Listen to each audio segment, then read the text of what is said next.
Left AIC, Right BC, Right Team CC, which there'd be other acronyms also, but at the end of the day, this is lower, this is upper, this is neck.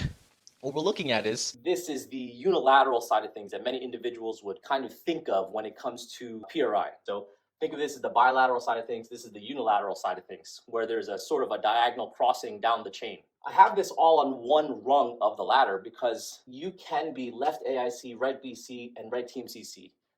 Those acronyms and letters are all on the same rung. We can start to look at, okay, maybe we can make this Left AIC pattern better, and that can become neutral, but then you might still be a Right BC, you might still be a Right TMCC, and you didn't get to neutral. So that's why that these are all on the same rung, because they all have the same level of influence. I did want to go over one last thing. These guys have their offshoots. We have a pathological Left AIC pattern. Right BC, we have different iterations of the brachial chain pattern or BC pattern.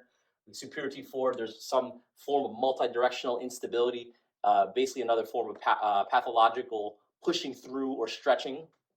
And then in this Right Team CC, we have right torsion, a left side bending, patterns within the pattern, if that makes sense. So just to recap, this is all on the same rung because they are all influenced within one another, meaning many times a Left AIC will eventually influence a Right BC and vice versa. And then we can also say with some confidence, the Right Team CC, which is the neck and above, can also influence the upper body, also influence the lower body. So that's why some individuals that you might work with, if you haven't taken an upper body or even a neck and above course, understanding that if you are trying to only influence the lower body, there might be stuff up the chain that might be awry. So that's why they all live in the same rung, because we need to identify lower, upper, and the neck and above.